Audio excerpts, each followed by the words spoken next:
So I will never forget. Eliot made a huge call in Oathbringer.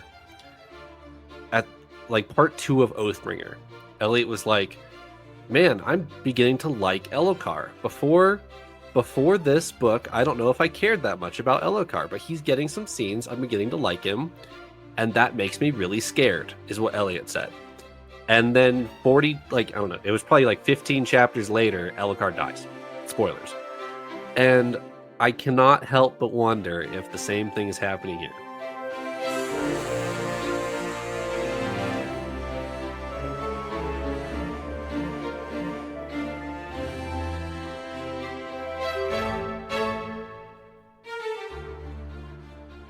Welcome back to Following Noah on a Stormlight podcast.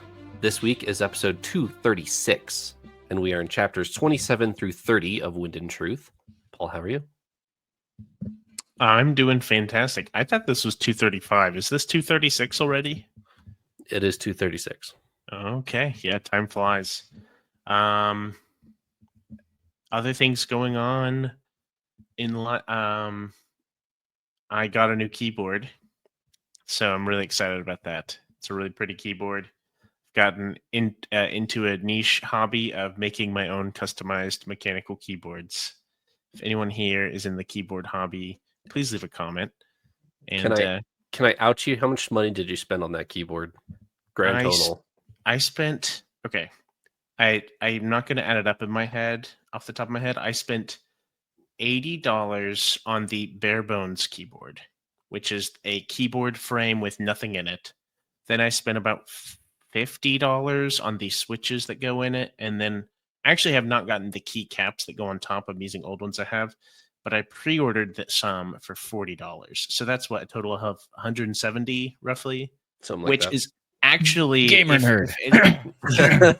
He's about to say how much of a bargain this is. No. Actually, if anyone here has built a custom keyboard from scratch, a good quality one, you'll know like intro is like $300. So like this is a budget keyboard. So, but it's fantastic. I love it so much. I'm sure that's how you justified it to your wife too. You know, no, dear. I'm keeping it under $200. This is a steal if you think about it. This is the deal of a lifetime. We've got to sign on the dot right now. Some boy math going on over there. All right, Eliot, how are you? I'm doing great. I do not have as epic of a story as the custom keyboard man over there. I'm just enjoying reading some Wind and Truth. Wonderful. We have a Ghostblood confrontation and some visions of the future to cover. Paul, do you have 2 words for these chapters?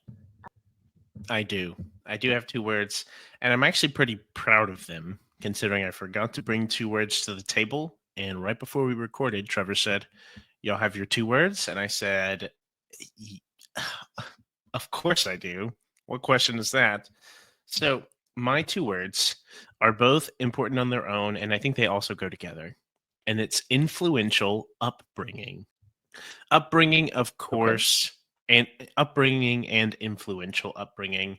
It's of course about Szeth, our Szeth flashback chapter. And there's a lot of decision making that he has and just internal dialogue that I think is very influential to the way that we see him now and how we've seen him as a kid to the Szeth we see now. Influential is also a reference to Lift with Gavilar. Interesting little pairing, some kids running around, if you will. And aside from teaching Gavilar bad words and such, she's just quite the influence on him, and it's interesting. So I'm curious to see where that goes. Almost forgot. I also said influential because I feel that Lift is maybe getting a little more attention lately. We're still in day 2, but getting a little more attention, whereas she's still a secondary character in our story and has been the whole time. But I feel like she's going to have quite an influential impact at some point because she's always snooping around, finding out all this serious business that Dalinar and company are going through. So all that to be said, influential and upbringing. It's a lot to unpack. So those are my 2 words. I'll ask you, Eliot, here in a second, but I just wanted to say this as it was on my mind. I have a really hard time not metagaming this book in my head because I know that Oathbringer was originally going to be the 5th book, not the 3rd book, and it was shuffled, like as Oathbringer was being written. So I have a really hard time trying to keep out the main movers at the end of Oathbringer as like coming back into the scene, which is definitely happening. Well, what I mean by that is Renarin, Szeth, Lift, and I don't know, Dalinar. Those 4 have like really important scenes at the end of Oathbringer, and then kind of haven't really been touched since then. And now they're being revisited. So as you're saying that, I keep having that thought of those 4 characters are coming back to the forefront. Eliot, do you have 2 words? I most certainly do. My 2 words are tough questions, and they only go together, really. But I felt like a lot of our characters were asking tough questions in these chapters, with Szeth pretty obviously and his family as they ask tough questions about what to do with a rock in the middle of the field. And then, Paul, you talked about the lift chapter. Gavilar in that scene is asking some really tough questions, like, do my grandma and grandpa actually want me? Just stab to the heart kind of tough questions. And then Renarin steps into some visions of the future along with Relaine, and they are trying to answer some tough questions about what the heck are we looking at in these potential futures. So a lot of tough questions in these chapters. I agree. We've danced around it a little bit, Eliot, but do you have any other summary things to pull out of these chapters where we talk about them? Yeah, probably a couple other things to mention. I just mentioned Szeth there, and all of chapter 27 is really him and his family and flashback trying to figure out what to do with this rock that just came out of the ground, which religiously they're not allowed to touch it. So what do? And then Shallan has more showdown with Ghostbloods as she battles away with them. Lift and Gavilar have that discussion that we were talking about. Lift is like ordering the sibling around. Do you guys remember that chapter or that part of the chapter? That she's like, Yes. Tower, go do this. Tower, go Learning- do that. And Learning about germs. I was Yes. really surprised. Yes. Yeah, I've been really surprised by who Lift is with. Like every time Lift is in a scene, she's with with homeboy. I already forgot his name instantly. Gavilar.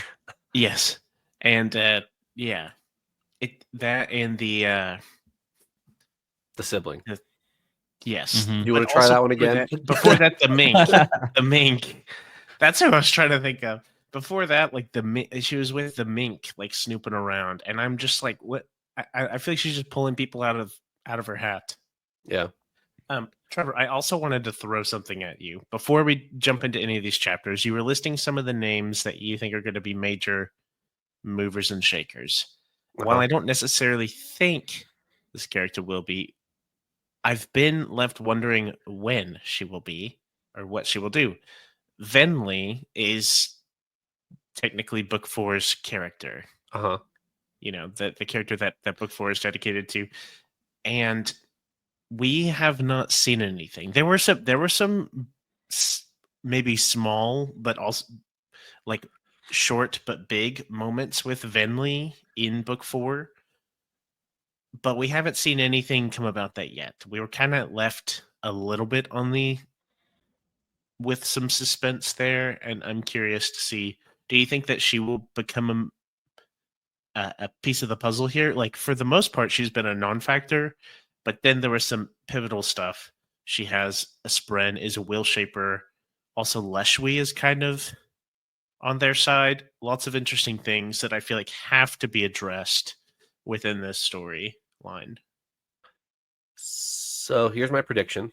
And all I have for you is predictions because this is the last week that I officially read ahead. Anything past this week, I have not read. Here's my prediction. I think Leshwi and Venli are going to come riding in on Chasm Fiends to save the Shattered Plains fight. And whenever that is, I don't know when that will be, whether that's day 4 or day 12 or whatever. Whenever that happens and Sigzil's backed up against a wall, I think the singers, or actually more correctly, I think the listeners are going to come swoop in and save the day on the Shattered Plains. So whenever that happens, that's when Venli's going to come back. Do you think we'll see anything leading up to that, like any pre-planning, or is it going to be like the 11th hour, like surprise? Yeah, like, it'll be literally the Ride of the Rohirrim by Howard Shore playing in the background as they come over the plateau, the tower, specifically the tower. They'll come up over the tower plateau from the Way of Kings, ride down it on Chasm Fiends. So not only a surprise to Sigzil and company, but to the reader as well. That was my specification. Okay, awesome. I dig it. It's funny you were leading into that with there's a super important character you haven't mentioned, and I'm surprised she hasn't been part of this. And I'm going, oh yeah, I'm with you, Paul. It's definitely Risen. How did you not say Risen in that? I would have said a third one. Sentence. I would have said a third one. I would have said Yasna. When is Yasna going to be like full on Night Radiant, fourth ideals, chopping people's heads off? No, I do agree with you, Trevor. But we have seen a good bit from Yasna. She's like kind of in the happenings. I think Eliot and I were.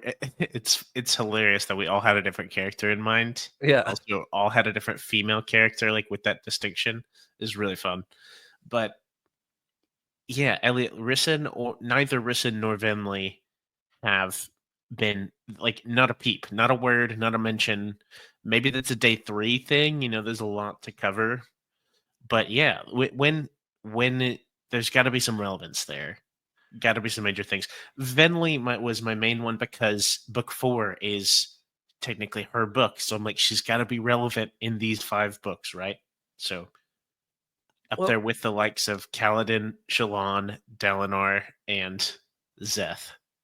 Not quite on the same maybe, but one of the 5 books is for her technically. So less of when they'll come in and change things for our heroes, but on the same vein of haven't heard a peep, Moash. Where's Moash? We have so many theories and predictions on Moash and nothing. Kaladin has thought about him once. You're right. I was thinking about that. These characters keep popping into my mind now. Instead, we're getting like, and this is not a complaint, but we're getting chapters with Yanagon and Felt and Kalak and Gavilar. Several of these others. Yeah, Gavilar. Interesting. It's really got my wheels a turning. There's 10 days. We're in day 2. There's still plenty of time for this to come up, but it does get my wheels a turning, as I just said. So yeah. So not to derail us from the chapters, but that's something that I have been wrestling with. All right, let's talk about Szeth's flashback chapter 27. When I opened this outline to cover this episode, Eliot had put in for chapter 27, and I quote, "Little Szeth and family struggle with a new rock." And that's all he said. Chapter. Oh my gosh. That is absolutely not the whole chapter, but that's all Eliot. That was all of Eliot's thoughts on the outline. I just wanted to put that out there. It's a rather succinct summary. Okay, but there are so many like key one-line quotes in here from Szeth that perfectly key into who he is at this time, and they're really, really important. And so when his family confronts him about this rock, and they turn to him and ask him, "Hey, Szeth, what should we do with this? It's your decision." He says, "I choose what is right," Szeth said immediately. That's the quote in the book. That's really, really important, comparing it to current day Szeth, where Szeth wants to make absolutely no decisions, wants every decision made for him. Right? Like there's a very big distinction that Brandon is drawing here, and I don't want to gloss over it of they struggle with a rock. There's a reason why they're struggling with this rock. The rest of his family want to gloss over it. And Szeth's like, no, we need to make the correct decision here. And Szeth makes the wrong decision. He knows he makes the wrong decision. And then he takes the blame for it because he knows that his family put it on him to make the decision. Thoughts? Absolutely have thoughts. First, I want to address that I think as we see a little more about the Shin people, the more I think it's just really cool. I think the Shin are really neat. This is a fantasy world, and it's really cool to see this group that's super, like, I guess, hypersensitive to the landscape. The rocks are like a sacred thing to them. It's just kind of neat. It's funny to read and be like, it's like Much Ado About Nothing. Like they're all worked up and debating that we might have to leave our home and move because a rock has been uncovered within the vicinity of our home. So, uh, um, that funness aside, Trevor, I'm really glad to hear what you're saying. I'm glad that I'm sure Eliot was largely joking with, it's a very succinct summary of the Szeth and family, worry about a rock, but we get this window into Szeth's thought process, his kind of natural instincts as a child, which is really fascinating, really neat. And so we see this, okay.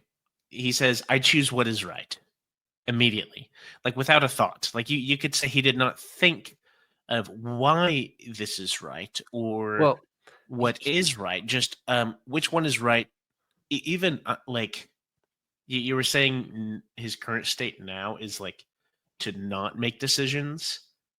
It's kind of the same here. They're asked him, what should we do? He says, I choose what is right. Almost like is there a unanimous consensus of what is right? And I think that's what he lands on. Trevor, you also wrote of like another quote a little further down was, how could something be wrong if everyone wanted it? Yeah, it's a weird conflict. He knows it's wrong, but everyone wanted it, so he, in their eyes, might be seen as right. I feel like it's a bit interesting. So when this whole chapter, he's appealing to his dad and his mom, who he assumes will make the right decision. So when they ask him, what should we do? He says, well, we should do what's right. And he doesn't know what that is. He's asking his mom and his dad, what is the right thing to do here? But whatever that is, that's what we need to do. And so his mom and his dad, it's actually mostly his dad in the chapter. His dad says repeatedly, I'll support whatever decision you make, Szeth. The rock revealed to you, so you're going to make this decision. If we report it to the shamans, then they might make us move, but that might be the right thing to do, blah, blah, blah. And he repeatedly affirms, whatever you decide, that's what we'll do. As if that's some like excuse for his actions. I am not letting his dad off the hook here, because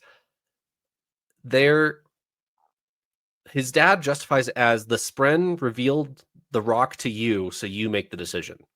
Like that's a religious thing. But on the same time, he's disrespecting the religion by moving the rock, and that's obviously what he wants to do. So he's using the Spren revealed it to you as an excuse to have Szeth make the decision, is what I'm trying to get at here. He is dodging the decision, the choice, and putting it on Szeth. His whole family is. But his mom and his sister are a little bit less backstabby about it than his dad is. His dad's like, the rock revealed itself to you, so you make the decision, even though we're about to move this rock. So he does not respect it, even though he's using it as an excuse. I think we said in our previous episode that Szeth has seemingly been a victim to like most people he's encountered and been, in cahoots with. And I didn't necessarily think of this as that way, but I can't shake that feeling that you were pointing at, Trevor, of it's a bit manipulative or unfair to put that on Szeth. To be fair, I don't think that yes, that's the father's name, right? Correct. That he was like expecting for this to be like a big moral absolute or ethically big moment, but it is a little unfair to put like all right, Szeth, you get to choose. Do we move the rock, which we're not supposed to do, or do we leave our home and go into the city, which Szeth himself does not want to do. He thinks through that of not wanting to be in the city, you know. So it's quite a loaded question. So it's a bit unfair. It also, I think, comes down to what is your guiding light, or what is your signpost? How are you making your decision about what the right thing to do is? Because Szeth, for little Szeth, like, what is he, 11 years old or something like that? 11-year-old Szeth, there's no question. It's what is right. And so then the question becomes, okay, well, what is the right thing to do? Like, that's the dilemma you're faced with. Whereas his father and the rest of his family, they aren't really concerned necessarily with what the right thing to do is. They're more just a little more wishy-washy on it. They're a little more, well, we could do this, we could do that. I kind of want to do this. Maybe you decide, kind of thing. They don't really have a signpost for this is the correct course of action, whereas little Szeth is so adamant that there is a right action to be done, which, yeah, contrast that with modern day Szeth. What is going to happen to young Szeth versus modern day Szeth to completely remove that moral compass? He doesn't quite know where north is, but he's sure got a compass is pointing somewhere in 11-year-old him. Modern day him does not. He'll do whatever he's told. Well, and I assume this is a prediction that it'll be him being named truthless. He'll make a strong stance on the Knights Reigning and Returning, and then all of Shinovar gets all wishy-washy on him, and that's what breaks him. That's where I bet this is going. Yeah, I can see that. And I do like the way that this is starting to set up, because I think we said this last week as well, or last time we talked about Szeth, is we don't have a great Skybreaker example. We've met a couple Skybreakers, but they've always been portrayed to be too linear, too simple-minded, and one track, that they're not. It feels like there's a greater purpose for Skybreakers and a higher ideal that's not being met. It's being the rules are being abused a little bit, maybe. Yeah, and I'm curious to see. I think this will play into that. The philosophical, the ethical side of justice and being right, but yeah, I don't necessarily know for myself. I'm trying to explain it, but I don't necessarily know. But I feel that's where this is headed, is exploring that, which I'm excited for. I want Szeth to end up being a quote good Skybreaker, someone that we can root for. I mean, if Szeth has any shot of surviving this book, it's him redeeming the Skybreakers, pushing into the back five. I would absolutely be on board for that. I don't think that's happening, but feasibly. Anything else on 27 before we move into some Shallan? I guess kind of related. So in the modern day Kaladin and Szeth adventure that we're on, Szeth is seemingly speaking this dialogue to Kaladin. So we're getting the flashback chapters at the same time Kaladin is, which is an interesting kind of side plot here. And then Kaladin and Szeth are kind of diving into his backstory, and then they see a dark, spooky corner of Shinovar. Ooh, what do you guys think? Who is it? Well, we talked about this last week, maybe 2 weeks ago. Last week. That Szeth has told us there's an unmade in Shinovar. And we did a little detective work last episode to try and break down who we think it would be. And it seems like the answer, we narrowed it down to 2, the unmade. So I think it's the unmade sitting over in that corner, causing dark shadows to go. It felt very, I was going to run this by you guys.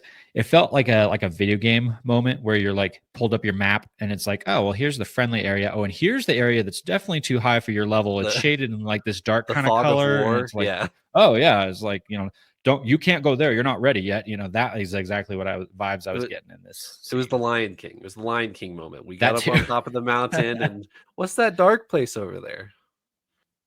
We don't go there, Simba.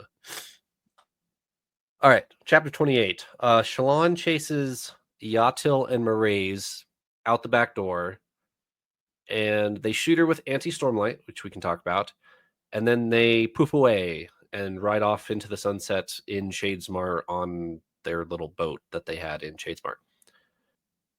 Any thoughts? We had wondered before, I think, Trevor, you've posed this question a couple times. What happens when an anti-stormlight bolt hits your Spren armor? And we don't get to find out because Shallan doesn't want to find out. She's in her armor.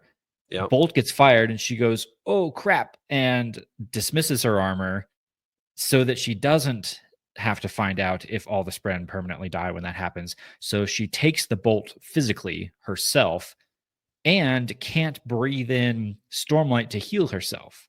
Because if she does, that Stormlight is going to mix with the anti-Stormlight. And we've seen what happens when you do that. Go read Rhythm of War for a nice explanation of how that works, which thankfully Shallan knows that. So she just has to sit there and suffer with the bolt in her and hope that her friends get to her in time. Just kind of as a side note, as she's sitting there struggling for her life with this crossbow bolt in her ribs, she has this internal dialogue of the anti-Stormlight washed through her like Stormlight would, and she felt like she could burn it if she wanted to, but she's too scared to try, which I don't blame her at all. Oh, yeah. What do you guys think of that? Do you think there's some anti-Knights Radiant out there, or could potentially be, or could you just burn either Stormlight or anti-Stormlight? You just can't do both at the same time? Do you think that it is correlated to... So Renarin, right? Gliss, his Spren is a corrupted Spren. That doesn't mean that he uses Stormlight for his surges, but do you think it almost would have that effect of it would kind of morph or twist your surges in some way? Because Renarin can do things he's not supposed to. Right. Shallan can also do things she's not supposed to because of a double bond situation. But do you think it'd be like that, or something totally different? I'd veer away from the corrupted Spren, quote unquote, because that's specifically an unmade thing, and anti-light is not an unmade thing. So unmade are splinters of odium, have to do with void light, stuff like that. That is distinctly different from anti-Stormlight. So I could see an explanation where that would happen. I doubt that's the case, though. I doubt it has to do with corrupted Spren. Fair. Any guesses on what would happen if she burnt it? Do you think it would just strictly harm her or something like that? Or would she be able to use it in some way?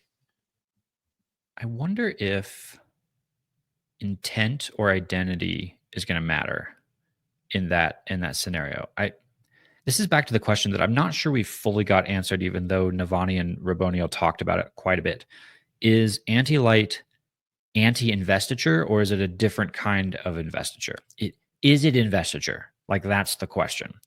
And I think the answer is kind of pretty much yes. It is investiture. It's so different because it has such a different identity or intent or something like that. So I would almost wonder if Shallan is not going to be able to use it unless she can be in the right identity or have the right intent or something along those lines, which if anybody could do that, it'd be Shallan, but others maybe are like not even going to have a chance. My big hesitation with it is it would almost certainly damage her or destroy her bond Her bond. with Yeah. with Stormlight honor pattern. Bonds. Like, yeah, pattern and testament are of honor. They are as far as we know, are spren of the shard honor. They use Stormlight. So using anti-Stormlight would almost certainly damage that or destroy them, even if she could herself. So that would almost make me think you would need an anti-Stormlight spren. I don't know. I don't have anything else besides that. There's nothing else in my brain, but that's where I came to. Well, that's in the example I used. If Renarin has a corrupted spren, would he be able to use this other light without it hindering that, like without it breaking that bond? I wonder if Renarin could use Void Light right now. That's where I would go with it. Yeah. Okay. That makes sense. I'm really uncertain here. I think it was a bit crazy to have this thrown in of she thought about, breathing it in. Like she could try to use it but didn't know what would happen. I think that's definitely some foreshadowing. I feel like maybe we have a situation where someone is fully desperate. It could actually be very tragic if what you're saying is true, Trevor, of using it. Like, let's say it's successful or something. I don't know. Random headcanon hypothetical. Let's say it's successful, maybe enhances or diminishes your output of whatever surge you're using. But if it damages the bond you have with the spread, that could be very tragic if you have a character who's in a very, like, life or death, like they're about to die, but they have access to this, and then they use it for, like, immediate help, but long-term harm, could be very tragic. Sure. Anything else before we get to the Gavilar lift stuff? Is the Yatil and Marae's go poof in a cloud of black and violet light? Is that just like else calling, for lack of a better term, or is that something different? What did you guys think? Is that basically just saying, hey, one of them is an else caller? Yes, or a will shaper. I was actually leaning more Right. will shaper, because black and purple is kind of the will shaper colors. Besides, Oh yeah, I don't know, void light colors, I guess you could argue, but I think one of them is a will shaper and then went poof. okay. I noted it down just because it seemed a little bit that we were just coming off of a segment where Shallan is musing about, anti-light, can I use this? And then to have them go poof in a black and violet light, like that got my head spinning of, ooh, am I supposed to read something into that? Is that like a Odium can whisk them around with something void light powered or something to that effect? Or is it just as simple as this is just a radiant power we haven't really seen much of yet? And I think more specifically, it's a Jean not will shaper or a Jean not else caller. They've been that they're the Renarin version of a will shaper or an else caller. So they're glowing a little weird. Yes. Oh, and I think I said Odium when I meant Jean not. So right. Yes. Questions? Okay. Gavilar and Lift. I would like to say that this was my favorite preview chapter when we got the preview chapters, simply because it validates so much Moash hate and gives it such a concrete floor to stand on. And any Moash apologist that is still a Moash apologist after reading this trauma that Gavilar has at the age of 5 should close the book. Just saying. Shots fired. Yeah, that's all I had to say. There's some touching stuff in here and some heart-wrenching bits where Gavinor is wrestling with this. Do my grandma and grandpa even want me? I know that my dad died to save me, but I don't even remember what he looks like. I'm just angry and I want to kill Vire. And all of that is just juxtaposed with good old Lift. And her just sitting there like teaching Gavinor bad habits because she has nothing better to do. All of that kind of mixed together was classic Lift POV. Yeah, Lift is trying to dial the temperature down to a 2, and Gavinor's just constantly an 8 out of 10, 10 out of 10, like fully intense 5-year-old. Yeah, very intense 5-year-old. I hate to say it, but I don't remember when it was, but we made the joke before about Gavinor and Dalinar finally, quote, playing swords. Yep. And I get nervous with every single Gavinor perspective that we see. Yep, Mention, me too. perspective, whatever. That is where we're headed. And I'm it's gonna be brutal if that's the case. If that is the case. And it's just setting up a little too nicely for that. And I'm already distressed. Gavinor has the dialogue of, I need to learn swords with Dalinar so that I can go kill Vire, Moash. Yes. And what if nice old Teravangian came in the room and said, hey, I'll let you go play swords with Dalinar, and then afterward you can go kill Moash. I've got him right here. And Gavinor's like, awesome. Yeah. Deal. And no, it's there's too many ways you could spin this that are all impactful. All rather impactful.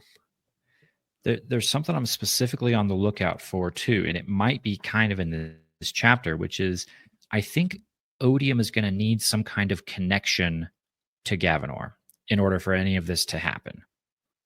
Yeah. Gavinor is in this scene. I was trying to flip to it maybe to see if it uses this word specifically, but there's all these references to how angry Gavinor is and how much he wants to get back at Vire. All of that seems to be a bit of a budding hatred, which that's Odium. Is that the start of a connection that could be forming that Todium can then use and manipulate?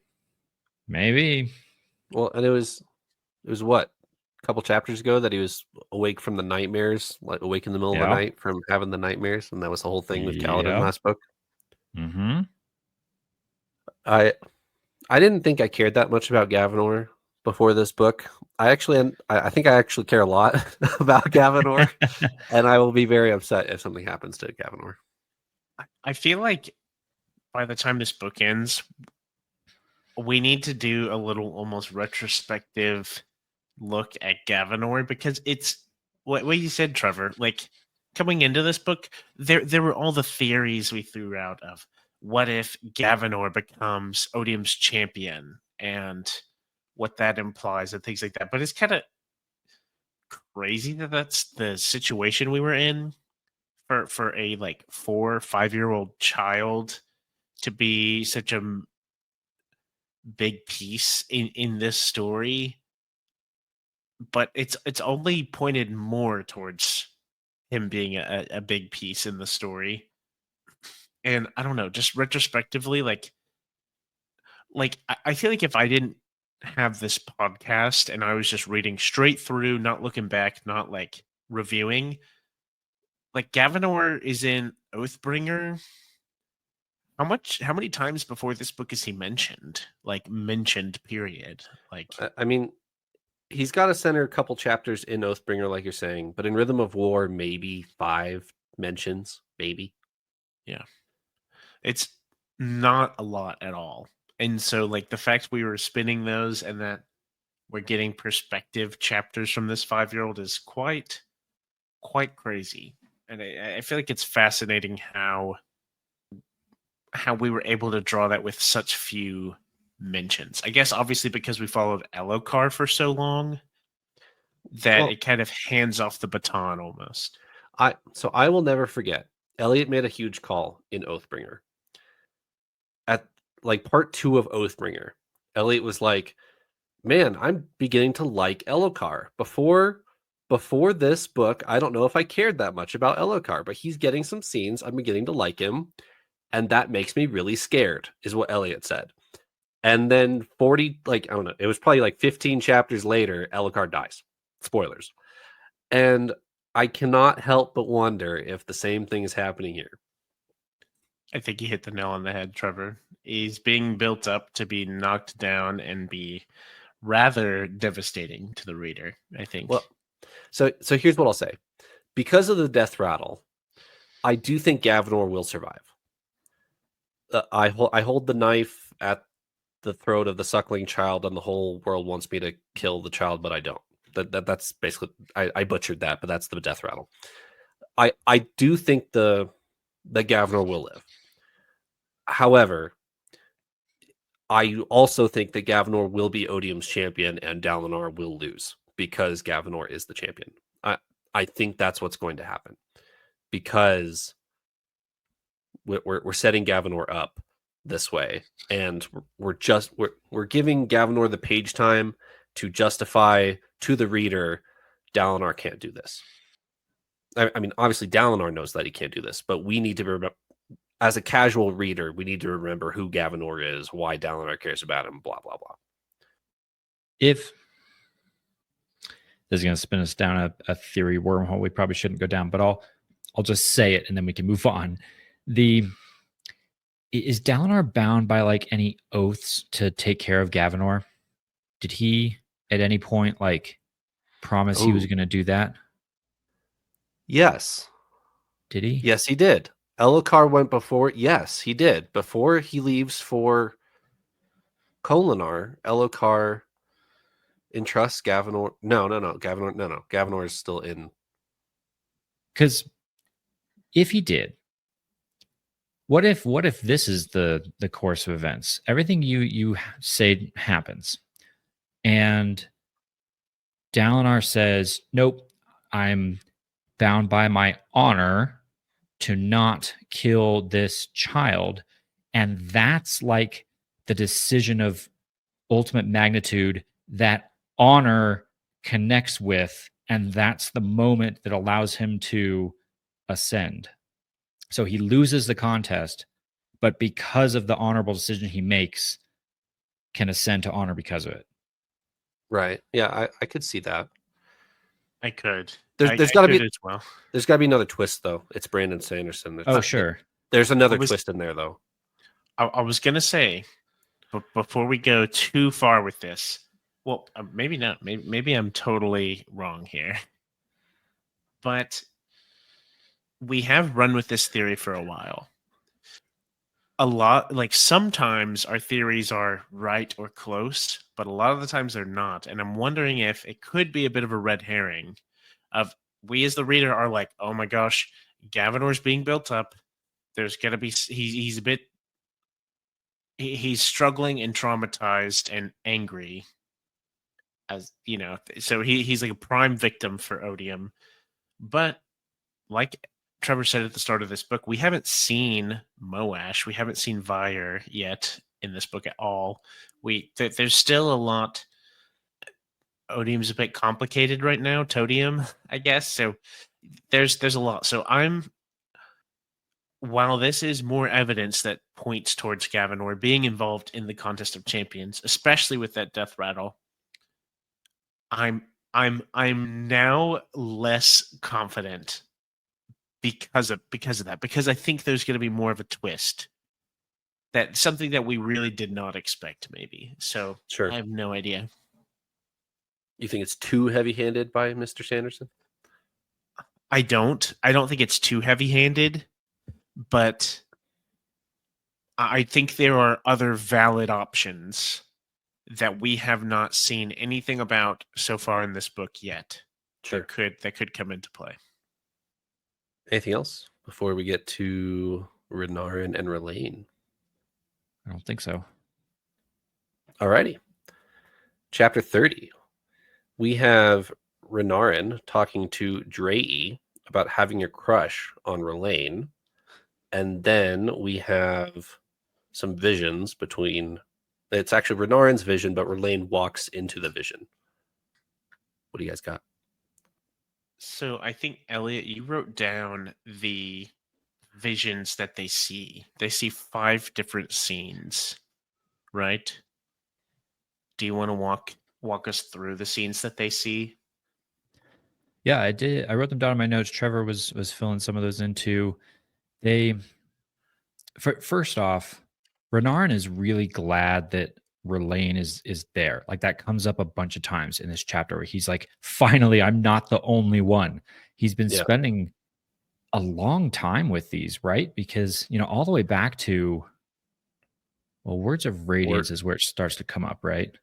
Yeah. It may even be before that, but Words of Right? Radiance is scratching on the walls, Yeah. like the Everstorm stuff, and then also the hearing the screams in your head by touching his shard blade that he's gifted. Like, yes, he's been struggling with this for a while. Right. So the whole time he's been like, oh my gosh, am I crazy? What do I even do with this? He's still fairly young. And the fact that he has someone else there with him to figure out what's going on is obviously huge for him, which I thought was pretty cool. But they're trying to decipher these scenes. I think there's 5 specific, they're described as like stained glass window panes. And they see a scene in them and they're trying to figure out what they're doing, what's happening. But then Renarin is also like, and you can't trust them. What does he say? They're all lies. And Rlain's like, well, they can't all be lies. And Renarin just seems a little jaded. He's like, well, some of them are just lies that happen. Yeah, Renarin. The line that Renarin says is, "Truths are just the lies that come true." Yeah. And Renarin looks at it, or Rlain looks at him like, "What? What did you just say?" Yeah, Renarin. He's awesome. I fear for him and his sanity here. He's been alone in these visions a little too long. It definitely felt a little, yeah. Jade was like, oh man, you've been a little tortured by a lot of these visions for a while now. And the visions they do have, they're not like, oh my gosh, huge reveal. It's more just like, here's a painting, here's a scene. Either we kind of knew this, or it doesn't really tell us much, or it's so out of context we don't know what it's talking about. Like the first one, it's Renarin on a throne in his room in Kolinar, and Rlain's like, hey, it looks like you're wearing singer clothing. I'm like, okay, I feel like that's a riddle with way too many pieces. I have no idea what that means. Do you want to dive into it, or do you want to move on? Because I could dive into it if you want. I mean, you should if you got thoughts. This feels like one of those things, people say they can tell what you're subconsciously pointing or thinking at with what's in your dreams. Maybe someone knows about that. I don't know. But I'm curious to hear what you think, Trevor, because I didn't have anything that stuck out to me. Just kind of like, okay, interesting. I don't know if this is a glimpse at the future or symbolic. I have no idea. So that they actually have that discussion in the chapter, Paul. The Spren talk back and forth with Rlain of, is this of the future? Is this the past? Do we know these things will happen? They have all those discussions, and what they come to is this might happen, and they are probably of the future. That's the definitions they come to, is that these might happen and they're most likely of the future, which they actually bring this up. I'll come back to the first vision. They bring this up with the second vision, the second portrait. And Rlain and Renarin walk past it and they see what they assume to be the Everstorm. They see the Everstorm and Rlain's like, oh yeah, that's the Everstorm that comes every 9 days. Moving on. And they move on, and then Rlain's like, well, hold on a minute. Why is this being shown to us if this is of the future? That's already happened. And that was a huge red flag for me of like, okay, hold on. We just made 2 huge assumptions. One of them is incorrect. That it's either not the Everstorm, either a new storm's coming, Paul, for your bingo board, or these could be of the past. That sounds way less exciting than the first one. So let's go back to the first one. The first one is there's a new storm coming. That means to me, by the end of the book, a new shard has a new storm. However you want to interpret that, whether that's both odium and honor, whether that's cultivation, whether that's a fourth shard on the world, however you want to interpret that, there is a new storm on the planet by the end of the book. That's what I just picked up. And you lost me a little bit. Are you basing this on the fact that they see a storm in a vision? It must be from the future, so it must be something new? Correct. It's showing them something from the future, almost definitively. I'm making that jump. Therefore, it's not the Everstorm. That's what that's the jump I just made. Well, could it not? I'm okay. I'm with you, and totally possible. But couldn't it also just be the Everstorm, like the Everstorm making a pass? It could be the Everstorm making a in pass the life of the Everstorm in the future. But that's really boring. So no, that's not. That's yes, not what it is. Okay, fair. I mean, that's the same conclusion Relaine comes to of like, that's the Everstorm. Moving on, like, hold on, I've read enough Brandon Sanderson to know to not move on when one of the characters says move on. I mean, it seems. I'm totally with you on the new storm thing. I do think that is likely to happen because in one of the early chapters, the wind is like speaking to Kaladin for one of the first times and says there's a new storm coming or there's another storm coming or something ominous to that. It's like, ooh, is that a metaphor? Is it literal? So I not about to dismiss any new storm theories because I think that could very well be where we're headed. I'm not sure I'm convinced by this vision particularly. An anti-Voidlight storm? Oh dear. And then we find out, I guess, if people what it does. What if all the dun spheres get infused with anti-Voidlight? Or get even more morbid about it, what if it wipes all the fused off the face of Roshar in one swoop? They're all dead. That I see what you mean, but at least assuming it functions like a normal storm, everyone seems to survive these other storms. They have a lot of things in place, at least. Fair enough. Unless it comes from another totally different direction, comes from the south or something. But by the end, we have 4 storms, and they all come from a different direction. It's like an eclipse. They coincide once every like 370 days or something. You get mega storm once they all meet in the middle. Yeah. I feel like the next logical jump to go down would be if a new storm is arriving, surely it's got to be attached to Ba-Adel Mishram, right? Like they set Mishram free, Mishram goes raging, new storm appears, and that's like the arm of Mishram. I mean, I can see that, and you could also definitely mistake an unmade storm for an odium storm. Like that is absolutely a mistake that Relaine could make here. Oh, that's definitely the Everstorm. Moving on. No, it's almost the Everstorm. It's just Ba-Adel Mishram making a return. I could see that. I could see that. Okay, let's go back to the first one. Renarin sitting on a throne room in his own bedroom with his toy minifigures behind him, and he's dressed in singer clothing. Okay, there's a lot to unpack there. I keep going back to the fact of these lineage lines of who inherits the throne, because Renarin's in there, and I keep this is on my mind because of the whole Kaladin signed or hasn't quite signed on, but he will. We all know that to inherit Yurthiru. So that makes me think, okay, well, who's in line for Kholinar? And they talk about it. They talk about it in this chapter. They talk about Renarin says, hey, I'm in line for the Kholinar throne until Gavilar comes of age. And I'm like, okay, so who's on the Kholinar throne right now? It's Jasnah. So if something happens to Jasnah, Renarin is Kholinar king. So now that this whole vision makes me think something's happening to Yasna. That's where my brain went. Do you think that? First, I need to say, I did not think of that, and that's genius. You're like, I think you're on a good trail. However, with the amount of visions that we see here, and given this, some are from the future, some are from the past, some are true, some are not, type of wishy-washiness, I think we're playing two truths and a lie right now. Mhm, Like sure.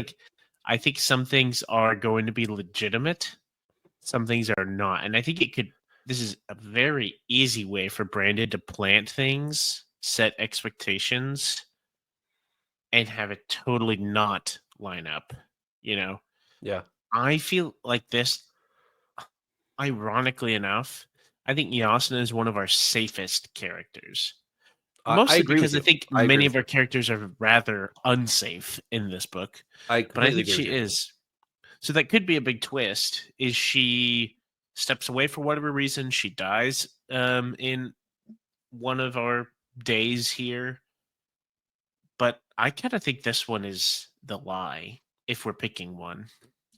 I could be wrong. I definitely, I have to root for the new Storm, of course. That one's going to be real for my bingo board's sake.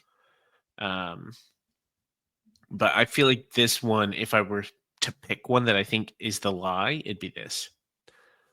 But that is full speculation that one of these is a lie. But, I could totally see this coming true, not in this book, like way later, where Renarin and Relaine are co-kings of Kholinar over the singers and the humans in Kholinar. Like, I could see this being a thing in book 8, You also have to think about the fact that this vision is a little strange in that it seems to be a combination of future and past. It's Right. Here's Renarin on a throne. Okay, that's got to be future. In his old bedroom with his old books and toys on the wall. I think there's more going on, and I'm more inclined to not run with this vision as like predicting something specific. Yeah, fair enough. That's my guess. Kind of going off of that, of is this the future or is this the past? The third vision they see is Dalinar versus Odium with Kholinar collapsing in the background. And Renarin says to himself, "Hey, I've read about this. This is straight out of the vision that Dalinar has, because Dalinar has the vision of Kholinar collapsing all around him, confrontation with Odium. Dalinar has seen that before, and that's what Renarin says. He's like, "Oh, we've seen that one before. Moving on. What do you guys think?" The line here is kind of interesting because Renarin Spren Gliss chimes in because they're looking at this one, and Relaine says that has already happened. Are we sure these show the future? They will, Gliss promised. They will. And that will is like emphasized in italics. But even just that is like, huh? Is he trying to say that other visions will tell the future, or this vision of the past somehow will tell the future later? Doesn't Relaine Spren then say maybe, like the next line? Yes. Yeah. Maybe to me added by a thrumming from within him. Only maybe. Maybe. That's kind of the summary that I was getting to at the beginning, is they're probably of the future, maybe. Yeah. Great.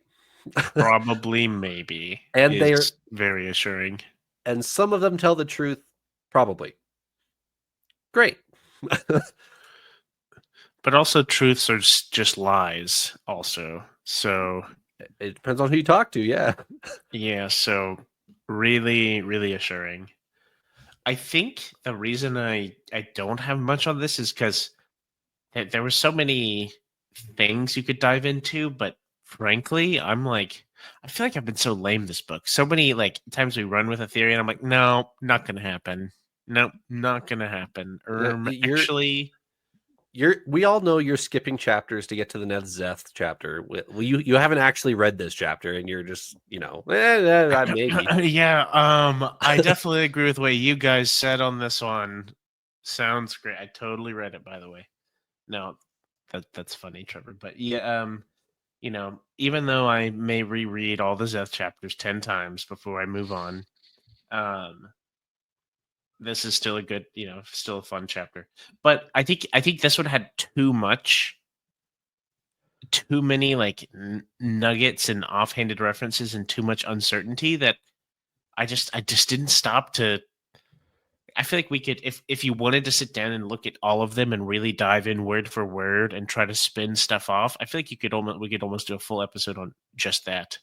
But I also feel like the next chapter, it's almost going to be irrelevant. Like that's my prediction. Like a lot of it is going to be totally different. We're just getting snippets and weird things that we don't know if they're real or not, and it's just too uncertain for me to base predictions on. If there is one to gloss over, I think it is this third one, because all we get is that's the contest of champions. Okay, we know that's happening. That's fair. The fourth one is the one I really want to spend the time on, though. The third one, I had one thought on that one. I also was like, okay, we've seen that before. Moving on. The only thing that jumped into my mind was I've actually picked up Wheel of Time again and started reading some of those. And a big theme in Wheel of Time is the literal like wheel of time of events in the past recreate themselves in the future. And there's like this cyclical nature of everything. The only thing that makes me wonder about this scene of City falling into a pit with Dalinar and Odium, which we've seen before, is there going to be some sort of future scene that's going to mirror this? Are we going to see, is this like foreshadowing? Forsandering, is that what we came up with as a term? Forsandering, yeah.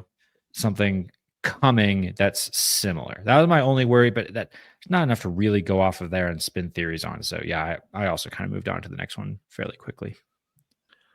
All right, the fourth one. The fourth one, they see 12 people standing in a field of grass, which Renarin makes, or I think it's Rlain. Rlain makes the assumption they've been standing there a while because the grass came back out. But we've just had multiple chapters of walking through Shinovar where the grass doesn't do that. So there are 12 people standing in Shinovar of all different races. And then they hone in on this one woman who has white hair and blue skin. And they have all this dialogue back and forth. Is that an Amian? Is that what's the other nationality they mentioned? Amian or Erie? Natan. Oh, a Natan. Yeah, one of the Natan people. And they're like, yeah, they have blue skin, but not that blue. Did you guys jump to the same conclusion that I did with who these 12 people are? I didn't really jump to too many conclusions, actually, because I was thinking 12 people. I don't really have a set of 12 that I can come up with. Different nationalities. Doesn't quite seem like we're talking about heralds. I wasn't sure where to go with it.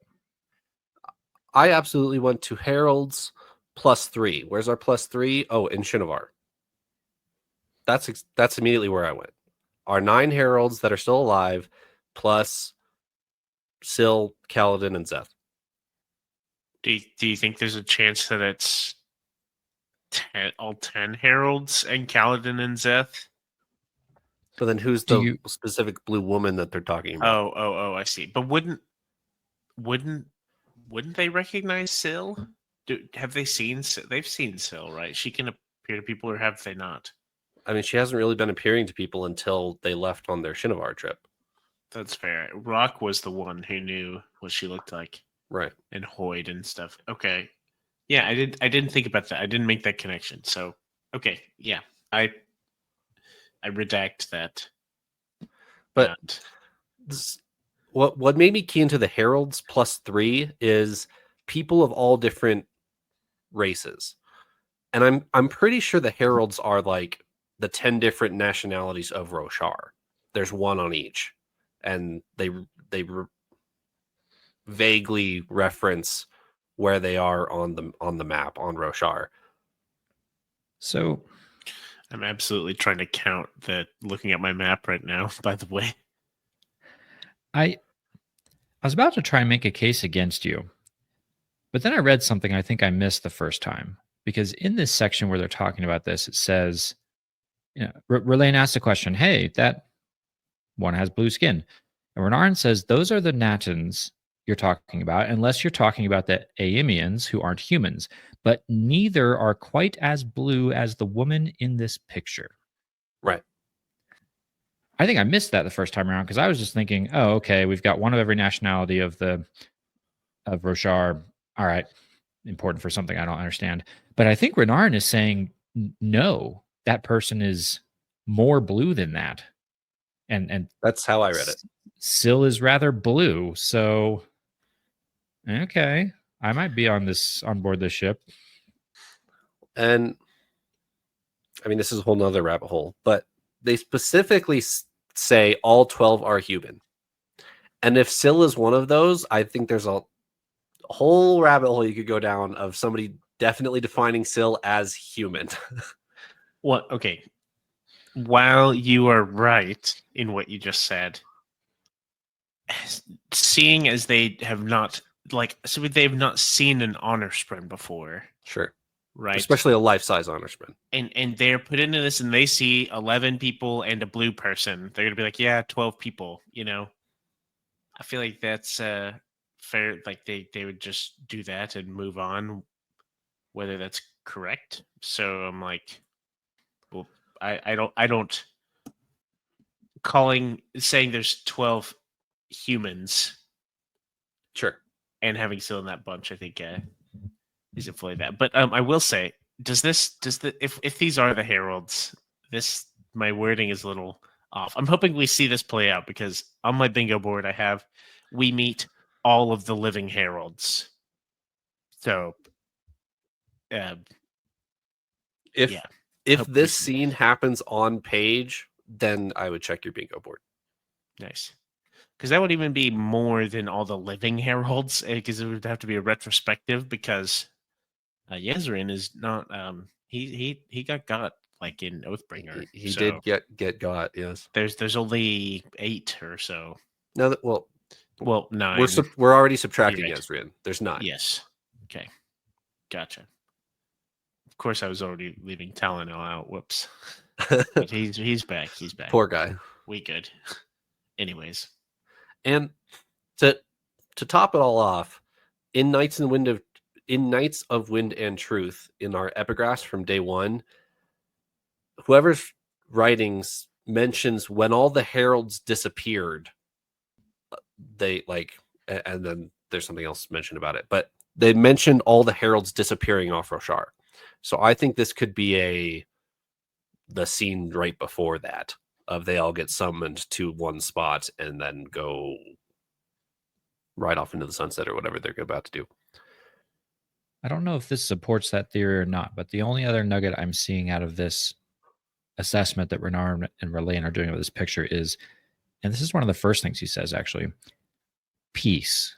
Renarin said, I feel peace from this one. I don't know what that supports, but it seems important. I agree with you. And then the 5th one is Ba and Mishram, but we've been there, done that. Anyone else? Mishram is cranky. Got it. Moving on. Don't open the genie's lamp. For like the 4th time in this book, and we're only, 30 chapters in, and Ba and Mishram's yelled at us 4 separate times. It is. I think her Ba Mishram's goal must be to yell at everybody prior to actually, once we find her prison or whatever will happen. Whoever she hasn't yelled at that point will be there, and she'll yell at them. But it is pretty comical. We might need to keep a little tally, angry Ba Mishram counter, where I'm 4 or 5 right now. The only thing I'll say is, I think it's just Brandon Sanderson saying she's absolutely not misunderstood. She's a bad guy, over and over and over. And if she does end up being misunderstood and we have to rescue her from the spiritual realm, I'm going to be a little upset, because we've well established that she wants to wipe every human off the face of Roshar she's wanted to do that for thousands of years. So if I that's think not her goal, I'm going to be upset. I think he's trying to build tension, is what Brandon is doing. He's trying to keep reminding us of the fact that Ba Edo Mishram should not be freed. Right. And therefore, when our characters do confront the decision of, do we free Mishram or do we take this thing with us, there's going to be a lot of tension around that decision. With the stakes are going to be high, and this is how we're being told that is anyone who comes across any kind of reference to Mishram clearly sees that Mishram is going to be very destructive. I agree with you. Anything else, gentlemen? I think that covers it for everything I noted. I'd like to say that my cup this week, I just got a big bowl. And it was really full of water, and I drank so much water. My goal was to drink it all during this episode. So I drank a lot of water, but I feel pretty great. I have nothing else to add. I just wanted to finish that before we wrapped up. So, all right. We can reconvene next week. Next week is chapters 31 through interlude 4.